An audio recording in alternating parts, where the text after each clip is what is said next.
Well, hello everyone. Welcome to ICLE's webinar, The Joyful Calling. We're so excited to have you here.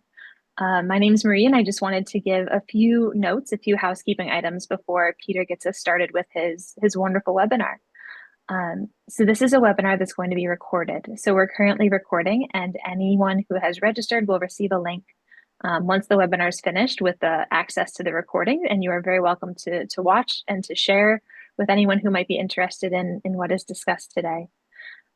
So today's Zoom is a webinar format, not a Zoom video. So if you can't see yourself on the screen, that's okay. You're still here, but it's a little bit of a different format than a typical Zoom meeting. And lastly, we're going to save some time at the end for Q&A. And I know that you have a question and answer button on your screen, but we'll use the chat to ask any questions, and then I'll share those aloud to Peter, who I'm sure will be very happy to answer. So with that, I'm very happy to introduce Peter Crawford. He is our Dean of Academics here at ICLE and our host for our webinar today. Thanks so much, Marie, and thank you to everyone who's here today.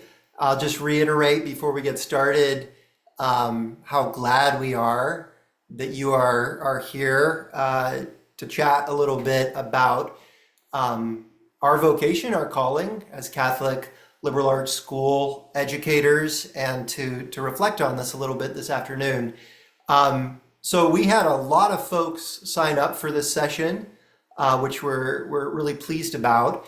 And we also received a lot of questions in advance of the webinar that I think folks are hoping can get addressed. So I'm really pleased to answer as many questions as possible today to the best of my ability. I will say that the range of people who signed up and the range of questions is broad. So I'm gonna do my best. Yeah, I think it's good to say that today is really meant to be a reflection on the interior structure of the Catholic liberal arts school and why it has such a deep purpose attached to it and offers, I think, a unique opportunity to participate in a joy-filled community. And so my focus is a little bit less on curriculum, and it's more on the structure of this unique kind of community that we belong to. So without further ado, let's start with a prayer. In the name of the Father, the Son, and of the Holy Spirit. Amen. Dear Jesus, help me to spread thy fragrance everywhere I go. Flood my soul with thy spirit and life. Penetrate and possess my whole being so utterly that all my life may only be the radiance of thine. Shine through me and be so in me that every soul I come in contact with may feel thy presence in my soul. Let them look up and see no longer me, but only Jesus. Amen. In the name of the Father, the Son, and of the Holy Spirit. Amen.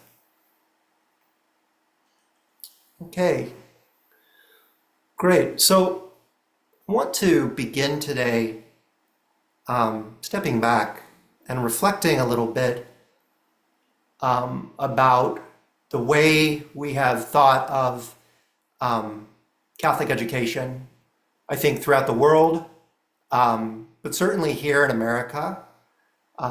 What is this tradition of American Catholic education? And I think it's fair to say that there's a tendency that we have to view Catholic education as a kind of social service. And of course, seeing Christ in those that are in need is at the very heart of our faith.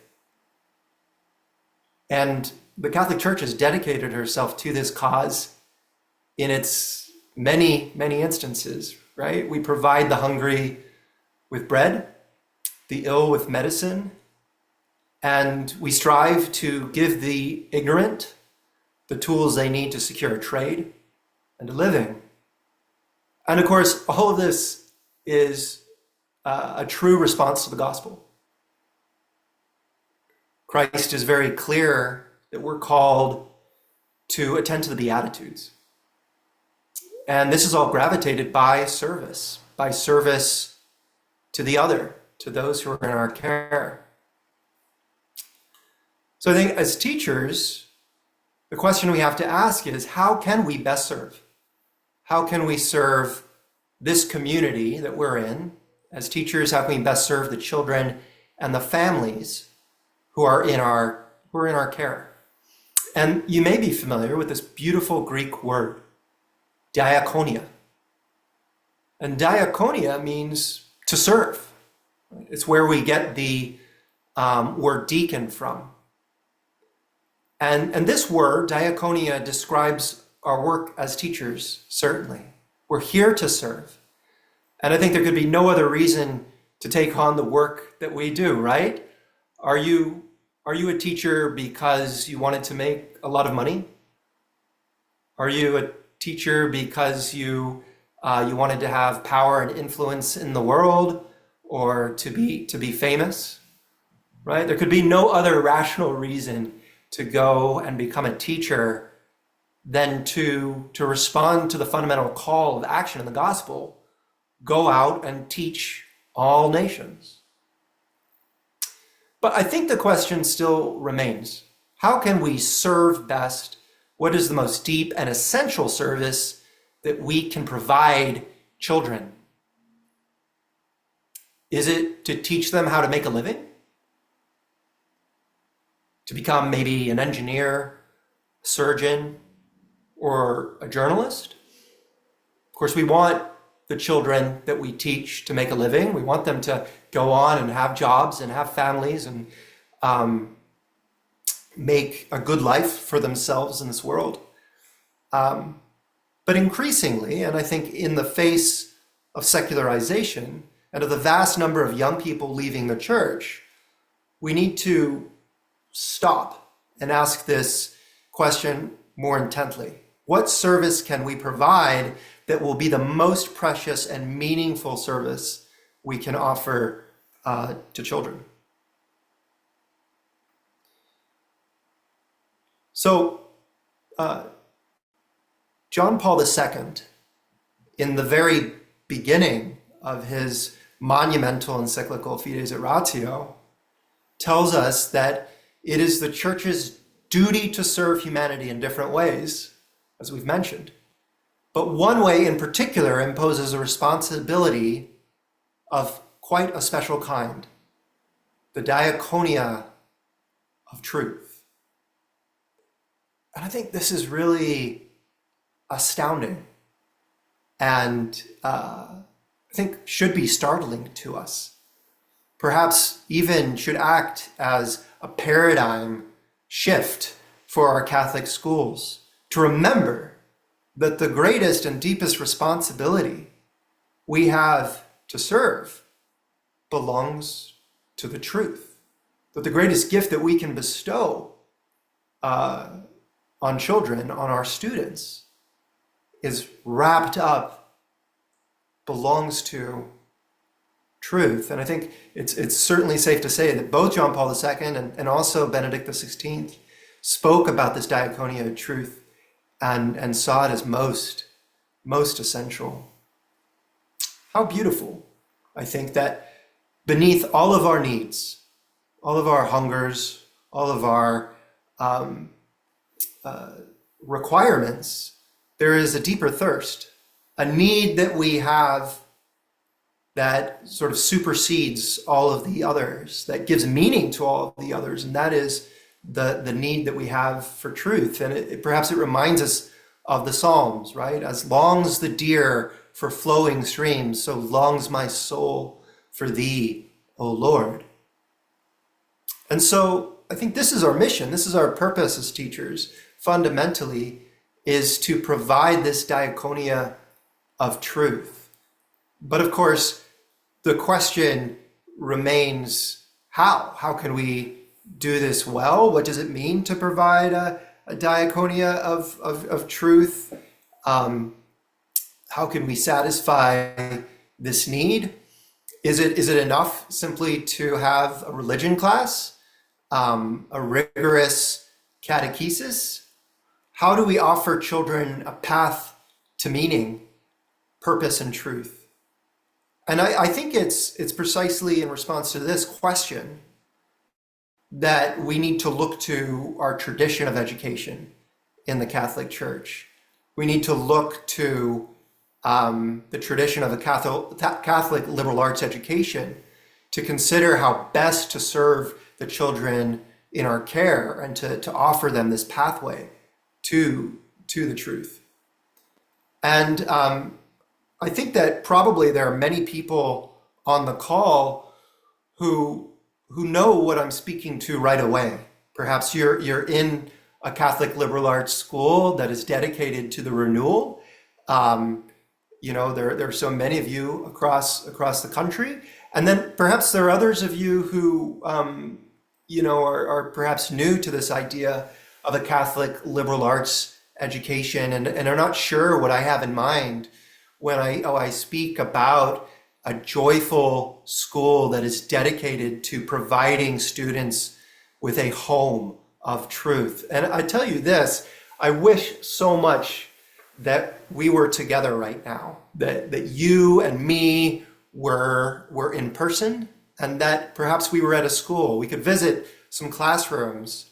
And I can tell you that living with some of these classrooms has been one of the greatest gifts in my life, to witness the joy, the clear-eyed inquiry, the wonder that is possible in these amazing schools that have decided to become homes of truth and joy for students. I think that if we were together, we might see students reciting beautiful poems that were engraved in their hearts, singing together, forming beautiful friendships, listening to the stories of the lives of the saints, playing with one another. I don't know about you, but it seems to me that play in our world appears to be increasingly rare. Learning about the heroism of those who have come before us, as well as the villainy, the sins, and then the redemption and the beautiful acts of holiness of the saints. Perhaps we would see a seminar in its many chapters that it appears in K through 12, in which students are discussing often a text of great beauty and truth, in which students try to reflect on these words that come down to us from the tradition and pose some of the great questions about our humanity and about the meaning of life. I, have been touched in seeing many children with different backgrounds all coming together and reading perhaps a work of Dostoevsky, maybe something like Crime and Punishment, and wondering together about what it means to have sinned and about the possibility of redemption after having sinned, and what that might mean in our lives. I think that we would also see classes of great beauty in the areas of math and of science, in which we see students listening to creation and the language of mathematics as a dialect of God's love language to us. Students involved in the art of the proof, and together reflecting on the beauty and the mystery of word, number, form, and harmony. So perhaps this is a sort of school that you experience every day. Perhaps this is the sort of school that you should visit. I really encourage you to do so. If you haven't seen a school that has this beauty that I'm describing to you this afternoon, I strongly recommend that you find one to go see. I think it's important for us to understand as we're imagining this school of beauty, that a Catholic liberal arts school is not a model. It's not a system, an approach among others from which we could select as if we were at the grocery store choosing a preferred box of cereal. It is an ever ancient and ever new way of understanding what education is to begin with. And this is the Catholic liberal arts tradition that has come down to us through the ages. And fundamentally, when we speak about the Catholic liberal arts, what we mean is an education of freedom, right? An education for freedom. Sometimes people hear this word liberal, and we get questions at the ICLE about why we refer to ourselves as socially progressive. But if you're in the know, you know that this word liberal is an ancient word and very beautiful, and it means freedom. So the Catholic liberal arts tradition is a tradition, an educational tradition of creating freedom, right? Teaching students the art of freedom. The premise in the tradition of liberal arts education is that we were made to be free. We were made to be happy, but that we are born in shadow, that we're born bound and unfree, right? We're born in original sin. And I think although in our place and time, our culture, we may be accustomed to thinking that freedom is a right that we are born with, the tradition tells us that freedom is in fact an art that we can come to learn. And in this sense, teaching within this tradition is about creating freedom in another person's life. That's astounding.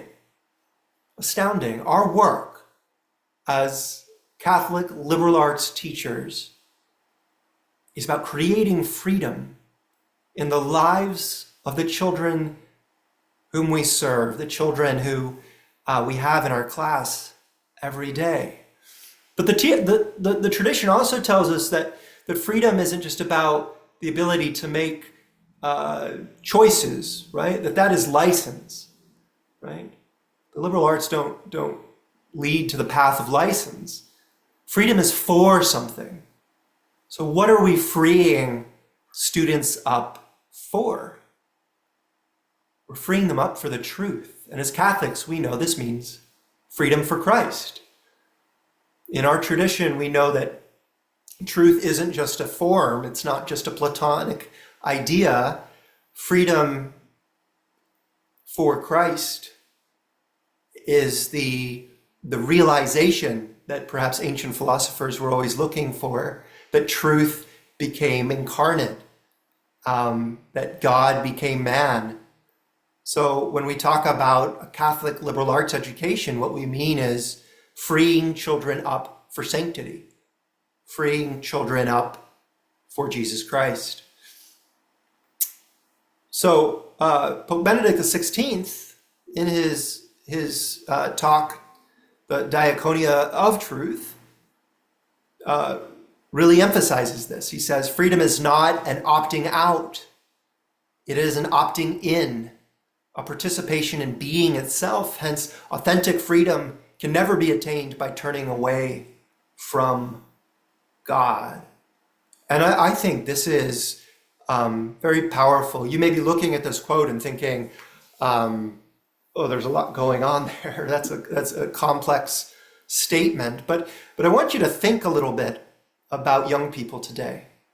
I want you to think about perhaps the young people that you serve sometimes, or who you may see out and about.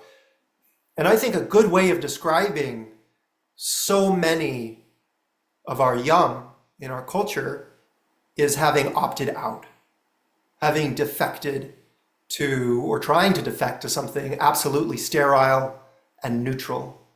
And I think there's this incredible desire today, actually hidden just beneath the surface, to have a destiny, to have meaning, to have purpose in life, that the young people feel acutely, and because they don't have an answer to that desire, feel depression, right? We know that depression, despondency, and lack of purpose haunts the majority of young people today. 55% of young people say they sense no great purpose in their lives. So what we're trying to provide to our students is freedom to opt in, freedom to give ourselves to Christ. So today I want to speak to 5 characteristics that I think need to be present in this sort of education. And this is perhaps a little audacious of me, because there are so many attributes and so many ways of thinking about a Catholic liberal arts education, because it's a rich tradition. But if we're going to free students up for Christ, what are some of the primary characteristics or features that kind of educational program would include? And today I want to offer you, I think, 5 characteristics that I think are really important, but often overlooked in Catholic education, or at least some of them certainly are. So what are the primary characteristics of a great Catholic liberal arts education? If we want to accomplish this vision that we've shared, this home, a school as a home that frees students up for Christ, what do we need to build into this school so that it can do this well? And the first thing I think that has to happen in Catholic schools is that a Catholic school has to be in constant dialogue with the tradition, right? And I think this is absolutely vital. It is too common today that our schools are divorced from the story of our past. And I think there are many reasons for this, many complex reasons for this, but it is a huge error for us to leave students ignorant of the mighty story that belongs to them, that they are heirs to, right? So that the education we provide is in dialogue with the tradition means that the curriculum that we use, the books that we read, our study of Latin, for instance, but also of mathematics, the way we look at art, the way that we think of language itself, as well as the philosophical vision of a school, is all engendered, is all colored and fused by the tradition. And of course, this doesn't mean that everything that was said within the tradition is by definition right and should never be questioned or thought through carefully. In fact, we want students to think through the tradition carefully. We'll talk about that in a moment as well. But that without knowing our story, without being in dialogue with the tradition, we can never come to know ourselves and will therefore never be free to be ourselves in the world. And so that we are in dialogue with the tradition is an absolute prerequisite for us to engage in this calling to respond to our call to be free and to be saints, to know this story of divine providence throughout time and know that we are called to participate in it. And that leads us, I think, to the second characteristic that I think is so vitally important in a Catholic school. And that is that this education must be a personal one. And there are many dimensions to this, right? It needs to be interpersonal, right? It needs to be an education that is founded on conversation and relationship. And we're going to talk about that more in a moment. But part of what I really want to stress here is that it's not, it's not enough, and this is the risk sometimes at classical schools. It's not enough that we read a bunch of old books. And because we've read a bunch of old books, we have this sort of esoteric knowledge, and that makes us, sort of culturally rich, and that's good enough. We don't read Dante or Aquinas or Aristotle or Cicero or Dostoevsky because these are fancy authors who are great to bring up at cocktail parties. If you've been to a cocktail party and you've brought up any of those names, it's actually not a great social strategy, by the way, in many places. No, this is not how we should encounter the tradition. We read Dante, we read Dostoevsky, we read Aquinas, we read Augustine, we read Aristotle and Plato because they have something to say to you. They have something to say to me. They have a question to ask or a series of questions to ask, conversations to have with us that are absolutely relevant to our lives and our struggles and our sufferings, our triumphs, our falls, and the redemptive moments that we pursue. The tradition is a home. It's not just a chronology, it's a home, and it is the home of our students, and we want them to know that this education is something that belongs to them. I think there's a beautiful quote from Pope Benedict XVI, again from his Diaconia of Truth. He says, quote, "The dynamic between personal encounter, knowledge, and Christian witness is integral to the Diaconia of Truth, which the Church exercises in the midst of humanity. God's revelation offers every generation the opportunity to discover the ultimate truth about its own life and the goal of history." Very beautiful. And I think that this needs to be evident to our students and to our children. Number 3, the education that we provide our children needs to be dialectical. Okay, what does that mean? Fancy word. So I think that there's a temptation for us to think that the way that the mind works and therefore the way that we should pursue our work as teachers is that the mind is a container, and our job as teachers is to fill it with information, right? And this has sort of been the default attitude sometimes of educators conventionally. But the tradition knows, right, that this is not the case. Plutarch tells us that the mind is not a container to be filled, but a fire to be kindled. And this is very much aligned with neuroscience today. We know, right, that the mind is meant for conversation, discussion, wrestling with problems, and doing that within community, not merely receiving information.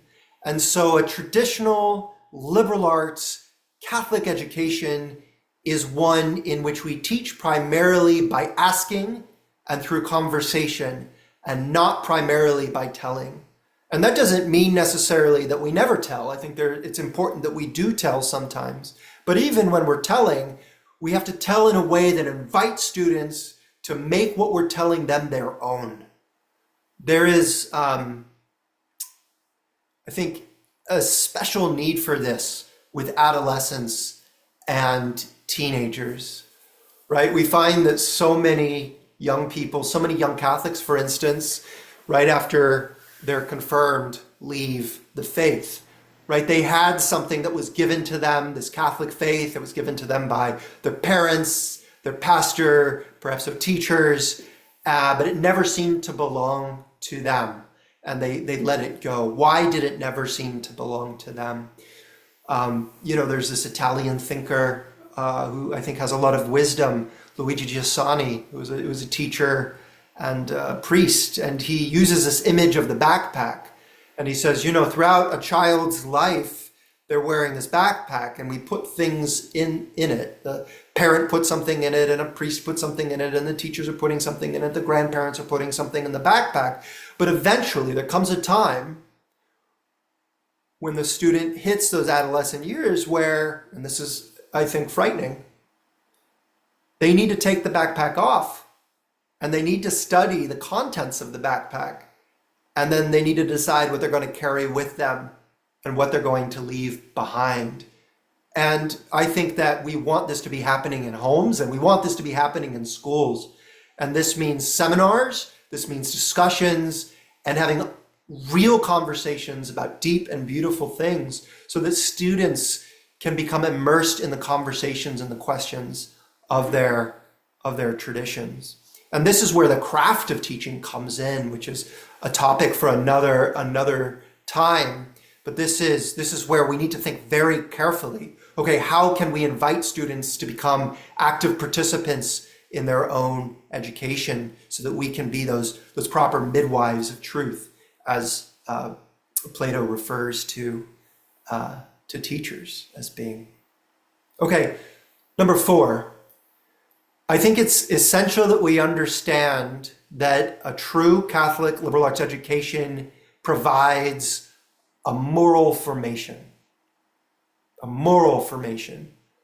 And of course, this means that we are introducing children to a sense of right and wrong, an ability to make distinctions between the good and evil.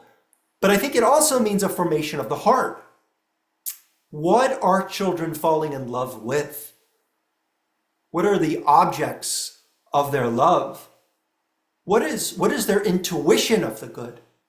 What is their intuition for the holy?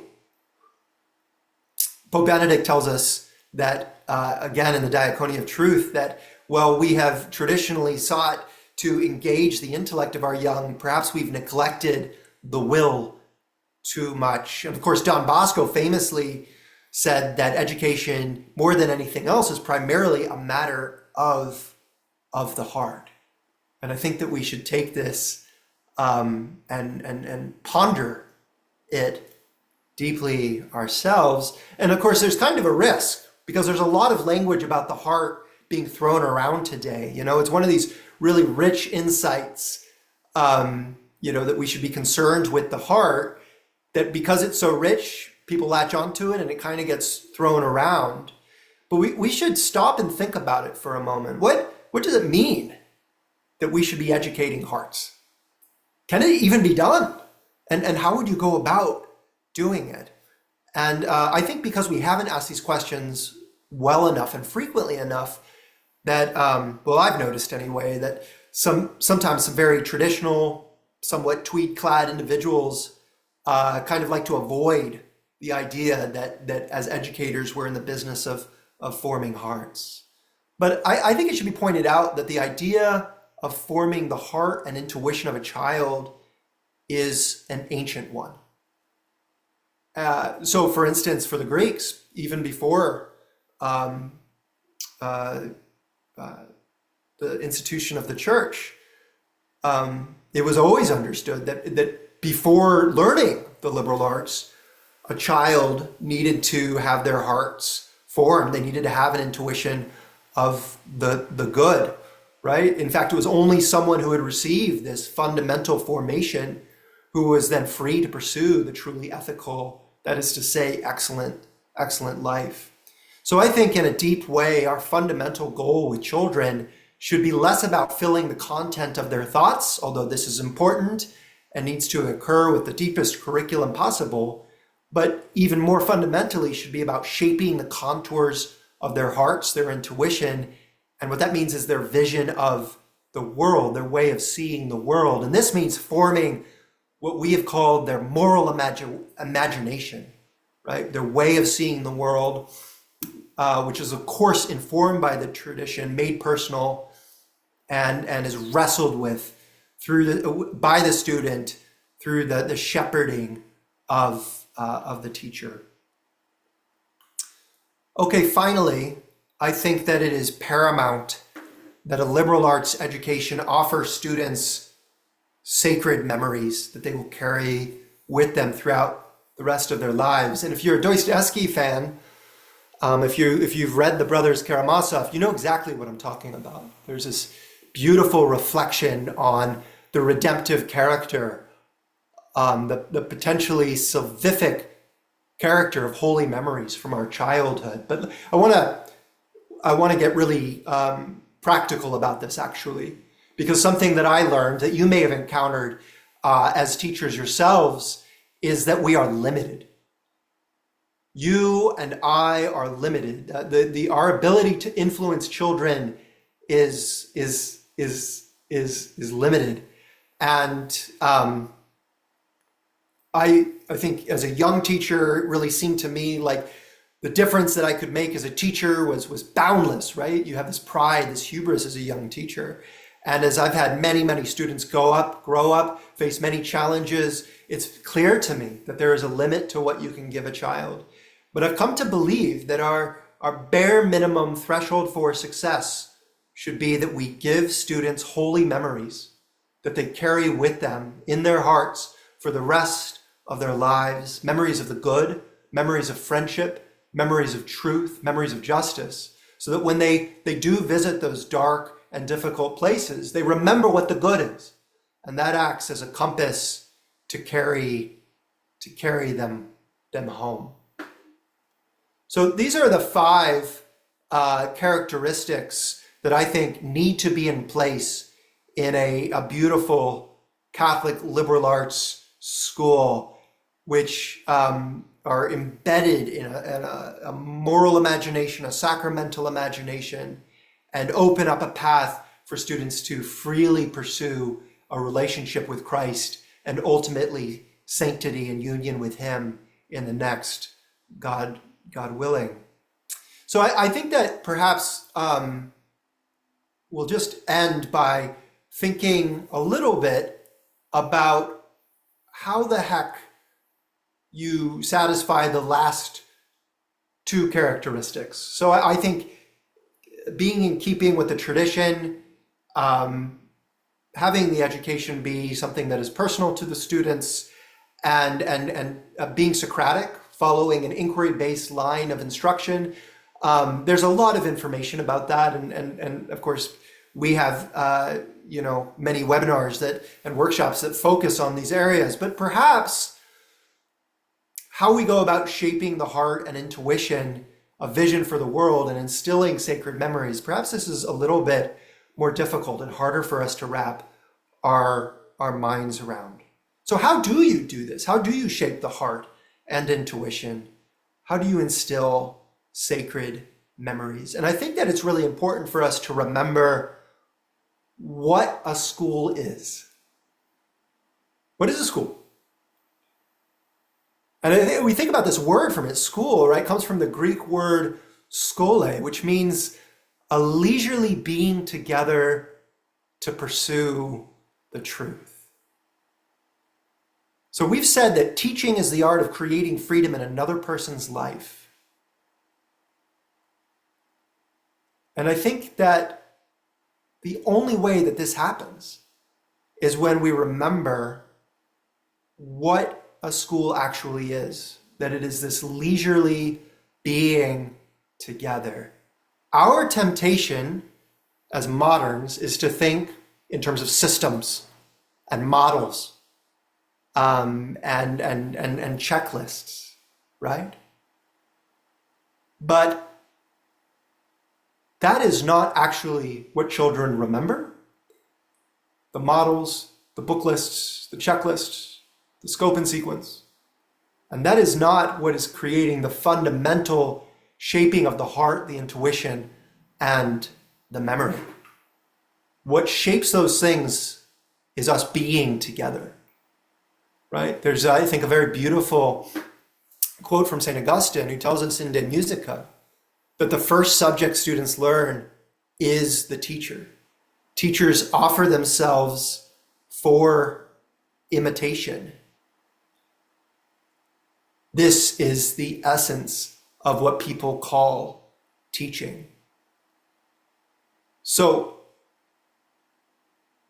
the lesson, the fundamental lesson, that thing which shapes the memory and the heart, is the relationship, the series of relationships, and the community of the school.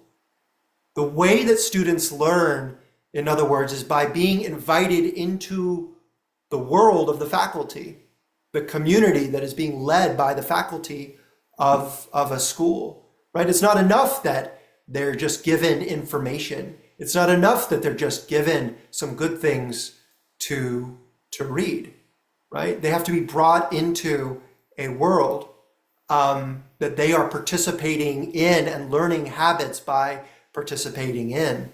And I think we know this very well, right? If I gave you a checklist and a plane, does that make you a pilot? If I gave you a scalpel and a diagram, would that make you a surgeon?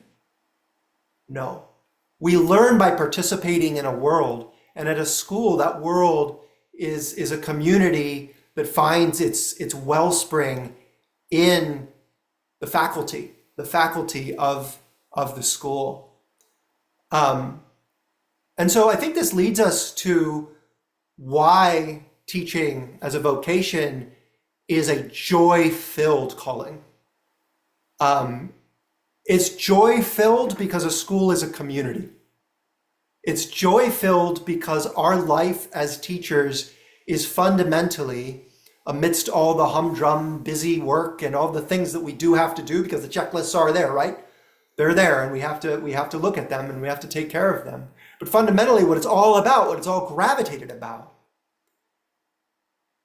is giving ourselves to our students, being that first lesson, that living lesson in having these deep relationships, and eventually having lives that are being, that is for the other, being for others. I won't read this whole quote from Benedict the 16th, right? But he reminds us that Catholic identity is not dependent upon statistics or even course content, right? It's about a community that's coming together in faith, that celebrates God's active presence, and in which all of us enter into Christ's being for others. And of course, this is where we find joy. This is where we find true fulfillment and purpose, is in community and giving of ourselves to others. Next, I think it's really important to talk about what it is that we're up to as a community. What are we trying to accomplish as this skole, this being together, right? And so I want to just take the last few minutes here to talk about wonder, right? Because ultimately, I think that what we're all trying to accomplish together as a community is wonder. And kind of like the heart, what we were saying about that before, there's a little bit of a risk because wonder has been a very popular word, rightly so. It's a very beautiful word. It speaks of something that's really, I think, important. But when it's thrown around without any level of thoughtfulness, I think that it can start losing its meaning. So what is wonder? And so, it's good for us always to remember what words etymologically mean. Wonder means a marvelous thing, a miracle, an object of astonishment. And then later on, it comes to mean the experience that is in response to encountering a miracle. Okay, so wonder is about experiencing the miraculous, miracles in this life. What does that have to do with school, right? What does it mean that we're trying to give the children who are in our care a vision for the miraculous? I think that we live in a world, and perhaps this is really characteristic of our fallen nature, the fallen world that we live in, that it is easy for us to move through our days and through our years taking everything for granted, not seeing beauty, not seeing meaning, being bored. And again, I think when we look into the eyes of our young, boredom is a very common thing that we see staring back at us, right? But I think that we as a society, we as a culture, perhaps even we as teachers, have vastly underestimated children. And I think we vastly underestimated them in this area particularly, that is what they can come to see and to love and appreciate if they are given a school home that facilitates a certain way of seeing, right? I think we've underestimated, in other words, our children's capacity for wonder, right? So I want to refer us to our old friend, Tolkien, right? Why do we read the books that we read in a Catholic liberal arts curriculum? Why do we look at mathematics not merely as computation and not merely as a tool, but as a language for understanding the universe? Why do we look at beautiful art? Why do we listen to incredible music? Why do we study the stars? Right? Why do we look at things of fantastic beauty? Why do we try to get our students to pay attention to them and to see their beauty? And I think that the reason for that is that we're in the business of recovery. We're in the business of recovery in the sense that Tolkien talks about in his very famous essay on fairy tales, right? When he talks about the recovery that happens when we encounter the fantastic, when we encounter, in other words, the miraculous. That recovery, he says, is a regaining of a clear view that we are or were meant to see. That in experiencing the fantastic, the beautiful, whether it's in this text or in watching this insect in nature studies, we recover a fresh view of the unfantastic, a view too long dulled by familiarity. So our goal in offering students in our Catholic liberal arts schools things of beauty is to give them a sacramental imagination, a sacramental vision of the world. We show them things of a special beauty. And I think that what happens is that those things act as bridges, as pathways that broaden and broaden and broaden until the entire world catches fire. That we see the meaning and the beauty even in the unfantastic that has been dulled by familiarity, right? That something shifts, that the heart, the core axis of our being turns, and we are brought alive in a living world that is filled with the language of God and his cry for us to pursue him. This is our goal. And this is why we study the things that we do and the way that we do in conversation, in questioning, and in joy. So I'll close now, just final thought. There was a beautiful story of a reporter who once asked Mother Teresa whether she felt like she had accomplished the change in the world that she had sought out to create.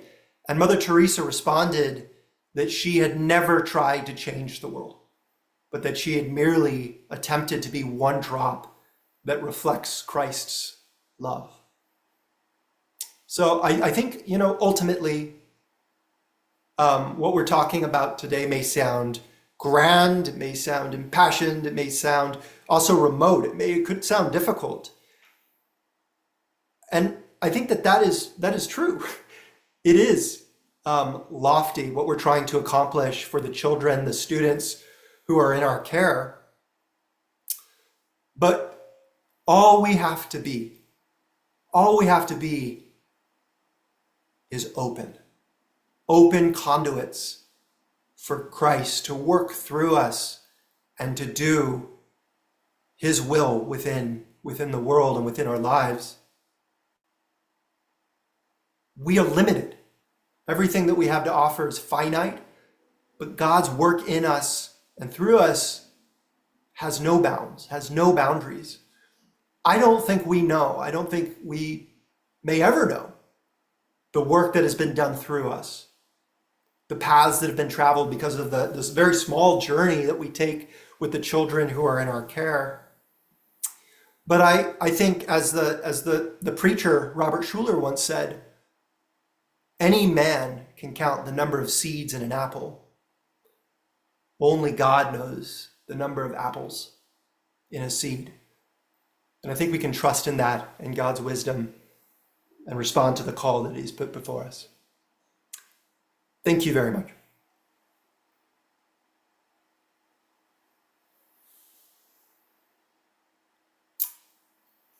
Oh, Marie, do you have any questions for me to share? Thank you. Yes. Sure. Peter, thank you so much for this talk. And thank you all for joining in this webinar.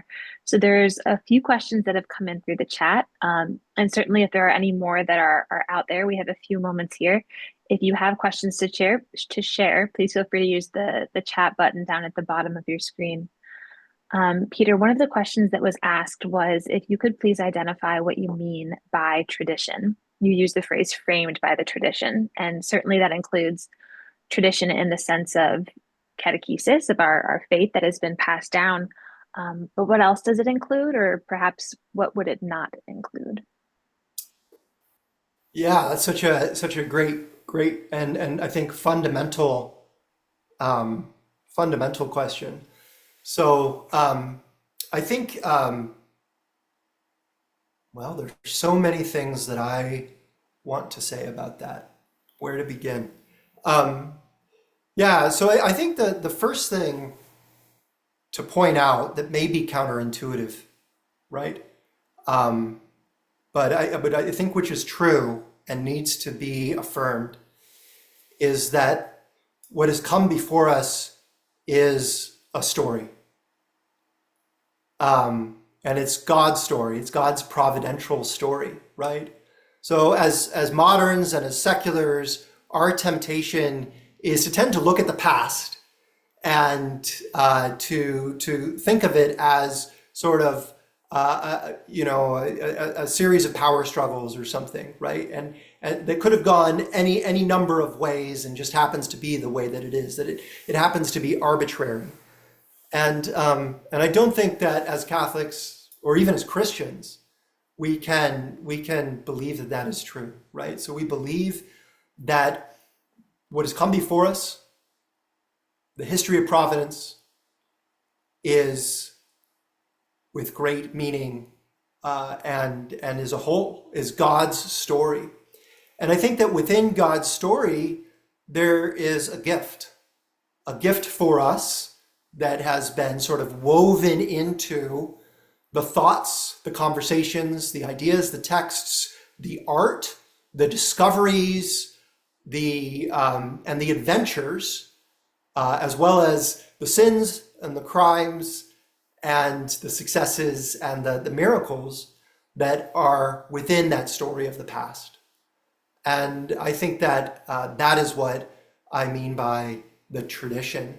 And of course, as Catholics, we look at all of what has come before us, all of those conversations, all of those ideas, even those that come before the institution of the church, as belonging to that tradition. And we also believe that it's only through revelation and through the teachings of the church that we can fully understand what the tradition means, its full import, and make sense of it in our own lives.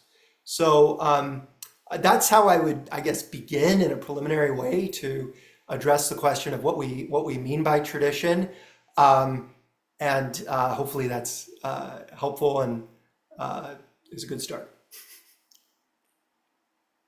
Thanks, Peter. Perhaps one more question, and then I'll do some closing remarks at the end. But we've had a few participants reach out regarding the differences between a Catholic liberal arts education and perhaps a classical education, or even what the education that we see in the modern public schools these days. So perhaps if you could speak to what the differences are between those visions of education, if there are any. Yeah, it's such a good question. And I think, yeah, and I think there's a lot of confusion around this because, um, well, because so many new schools have opened up, because of the general, I would say, discontent that people feel around conventional education. And, specifically the education that's based on the teachings and thought of John Dewey, and that's coming out of sort of that industrial Prussian model of education that our public education is fundamentally founded on. So there's a lot of I think discontent, and because of that, people are looking for alternatives. And for many of us, the right place to look for an alternative is the tradition, and there is a rich tradition of education. So many people have opened or participated in what have been referred to as classical schools. And classical schools, I think, in a nutshell, are meant to capture a traditional curriculum and a traditional pedagogy that has sort of gone back time immemorial, but is perhaps primarily, most recently inspired by folks like Mortimer Adler, or Dorothy Sayers. And so you see classical schools all over the place. So here's what I would say is different about the classical school project and the Catholic liberal arts project. So I believe, and there may be many different perspectives on this, but my perspective would be that what the classical model of education is trying to do is very beautiful, right? And it has a deeper and richer understanding of who the human person is, right? It has a deeper anthropology than the conventional industrial model. And it's reading exactly the same books in most cases that we would want our Catholic students to be reading. And it follows a pedagogy, I think, because of all these things, that is much richer and anthropologically true as well. But I think that in many cases, what that term classical leaves out, and what is perhaps most essential, is revelation, faith, and the compass that has been given to us through the incarnation and revelation of Jesus Christ, right? And so there's nothing within the term classical that suggests that these schools would have a sacramental imagination, that they would be responding to the demands of the gospel, right? That they would be trying to live out a life that's dedicated to sanctity. Now, many schools that refer to themselves as classical are Christian, and many of them, including our member schools, are Catholic, right? So it's not like just because we use that word, it means that we can't be Christian or we can't be Catholic. But I do think that but there are also many secular schools, many charter schools, many public schools that refer to themselves as classical as well. And so clearly there's nothing within the term itself that sufficiently speaks to what we're trying to accomplish in a Catholic liberal arts education. And I will just close by saying, and in fact, I think that there is a real risk in restricting ourselves only to a non-dogmatic, non-revelatory form of education. And fundamentally, what that means is that our education becomes fundamentally humanistic, right? Which means a adoration of human achievement and art, and not dedicated to adoration of God, of Christ, and the personalism that stems out of that as we attend to the dignity of the human person. And I think that's a real risk, that classical schools that are not explicitly Catholic or are in fact explicitly secular or non-Catholic really face. And if that's true, that saturates actually all of their classes. So it's something we should be thoughtful about. Wonderful. Thank you, Peter. I know there's more questions, but that's all the time that we have for today. I want to thank Peter Crawford for his time, his vision, his expertise, and his wisdom in guiding us through this webinar. There will be a recording available, so anyone that, if you're here and you've registered for this webinar, you'll receive a link after our time today with the recording. And like I said, you're very welcome and most encouraged to share. A link that I just put in the chat is for our next webinar, which will be on April 29th. It's titled The Educator's Sacred Task, Inclusion of Children with Disabilities in the Catholic Liberal Arts World. So registration for that webinar is now open and available, and we are very excited to see you all next month. Wishing you a most blessed Lent. Thank you for being here today. God bless you.